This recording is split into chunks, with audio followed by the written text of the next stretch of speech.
Hey everybody, I am on for the midweek message reveal, Wednesday, October 19th. Okay, let's see what's up this week. So, Mercury is finally out of its shadow period after having gone direct, previously retrograde. So we can say, at least that is something that has happened. Good, we're in a different space. We're also moving from Libra season into Scorpio. I'm Scorpio. I also have major Scorpio placements. So this is my time to shine. No, I'm just playing. It's always everyone's time to shine. But when you move into Scorpio energy is very tumultuous and fiery. They're like the fire water signs, which is, I think, apt.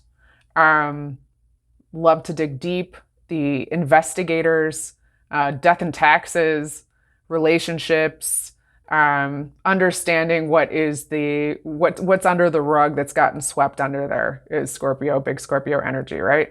And it's all about transformation. It's all about bringing forward something that was in the darkness into the light and taking a look at it and going, what can I learn from this?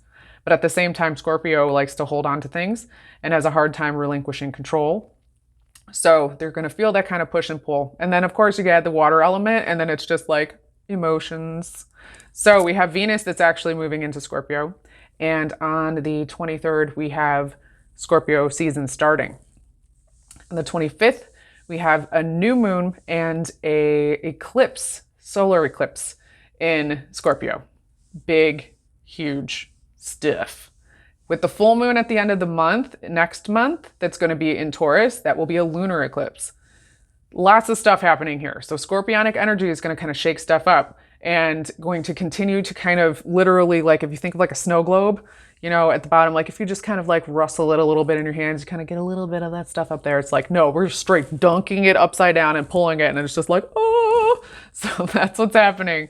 So things will be coming up. Things will be coming up that you thought you were kind of over. And eclipse season just kind of exacerbates that. It pushes things forward. We also have Saturn that is going direct after being in retrograde since, I want to say it was like March. Saturn's big daddy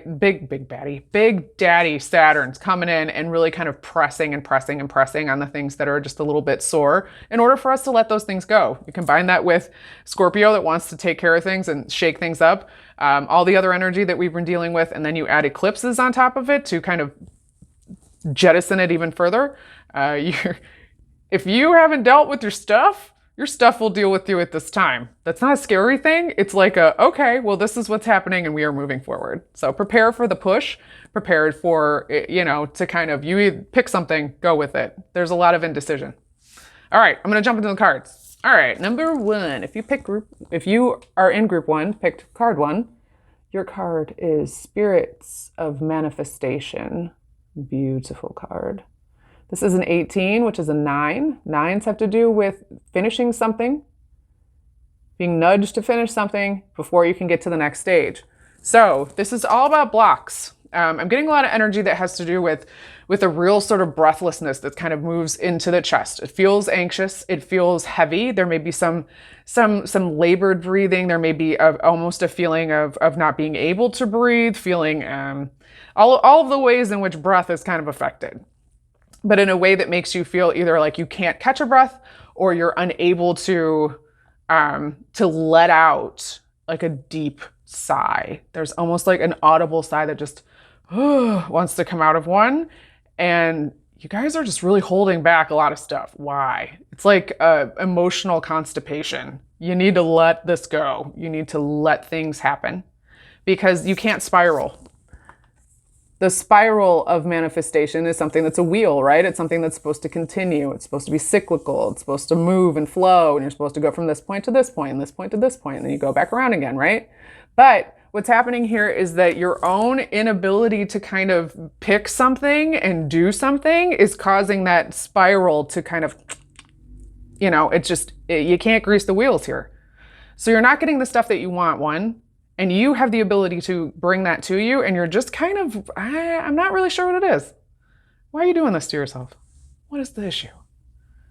And every week, the cards are also me. So what am I doing? What is my issue? Again, it's a shit or get off the pot kind of situation.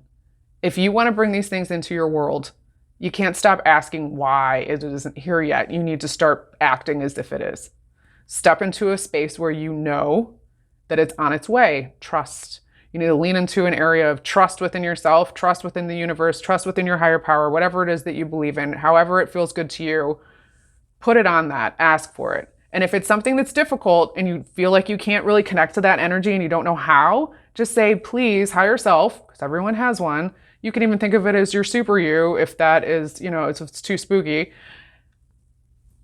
I need you to help me lean into the trust that is myself, because everything comes from you and is you. What you're lacking, you believe you're lacking, is it's smoke and mirrors. It's not real. So there's a lot of illusions that are coming up here. One, let it go. Make a decision. Lean into trust. Stop trying to make sure everything's perfect before you do something. That goes for me too. Okay, 2. You pick 2, your card is against the grain, which is a 4. You are surrounded by your angels. There's a lot of growth that's happening here. There's also a lot of trust. So a little bit different from 1. Oh, I'm getting like real big, like pressure on the left side of the forehead. So it does feel third eye-ish, but really it's more about the actual eye and sinus cavity on the left side of the face, which gives me a feeling of just a sluggishness, almost a brain fog. You may not feel really connected to your body too.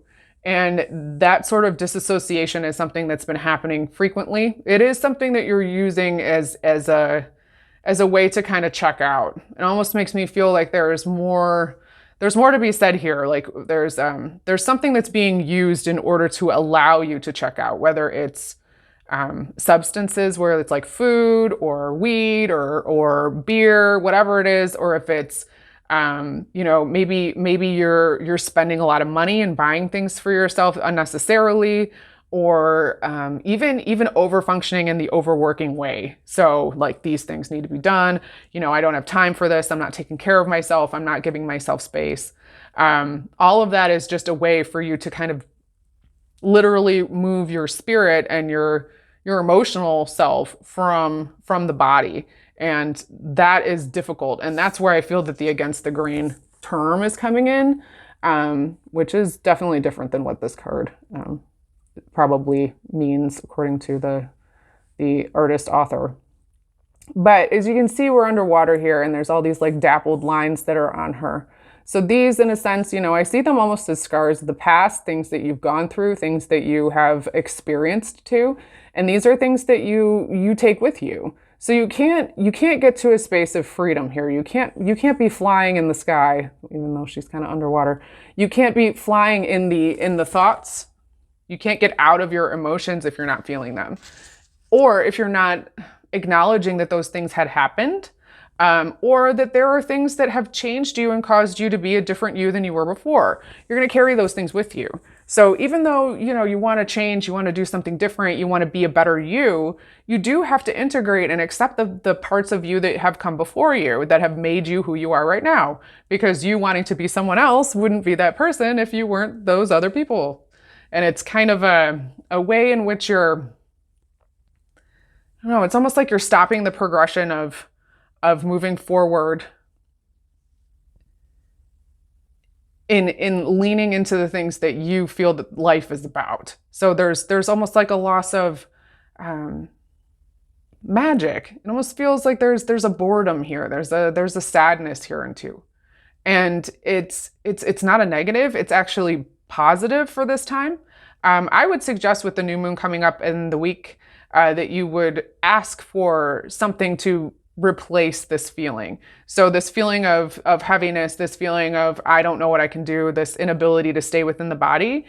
When you're asking on the new moon, we ask for things to come to us, right? And on the full moon, we ask to let go. So what is something that would serve you too? What is something that you want to bring in that allows you to connect back with your body? Whether it's, having a better schedule in the ways that you're eating, or including or withdrawing some sort of something that isn't great for you.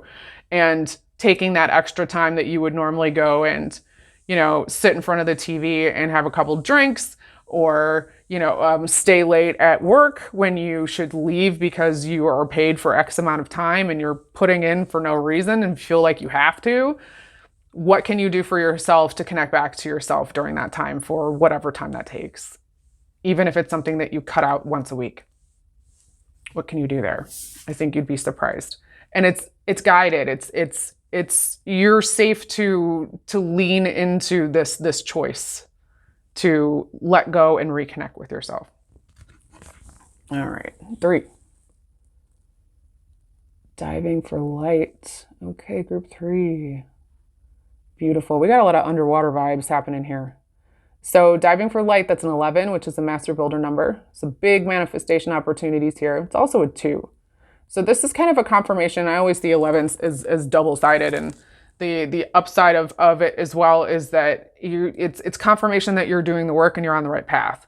So don't stress so much. I feel like there's a lot of stress and a lot in the jaw that's actually kind of moving into the ears.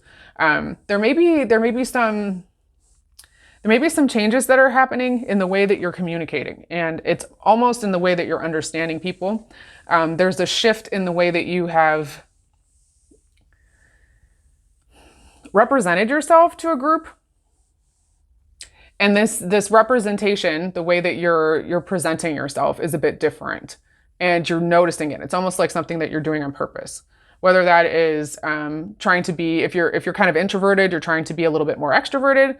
If you're extroverted and you're very talky, maybe you're trying to do more active listening. Yeah, I'm getting like a big ping there on the left side. So this is more about listening, is what I'm really feeling here for 3. Where is it that you're able to listen to the messages that are coming to you? I do feel that there's clairaudience that's coming online, which is psychic hearing. And in the way I experience it is more like a hear-think. So I'm actually hearing and thinking the word itself, and I kind of hear it in my head. So that may be something that you are experiencing, or you may be hearing your name repeated. You may be hearing songs that are actually kind of connecting you to a nostalgic place in time. And these are purposeful things. So if you get that kind of ping where you're like, oh, I don't know, that was a little weird, lean into that and see what it is and pay attention a little bit more. It'll help you stay in the moment. And when you're in the moment is when you're getting all that information. And when all the things that you're asking for are trying to come to you. But usually we're kind of distracting ourselves and not able to stay in the present moment so we can receive those things, because that's when everything happens, is in that magnetic void space. All right. I'm really drawn to the shape of her hair, which is this kind of seaweed situation that's happening here. But really what I'm seeing is a connection to the feminine energy, the divine feminine. And that doesn't necessarily mean gender. It just means a sense of nurturing.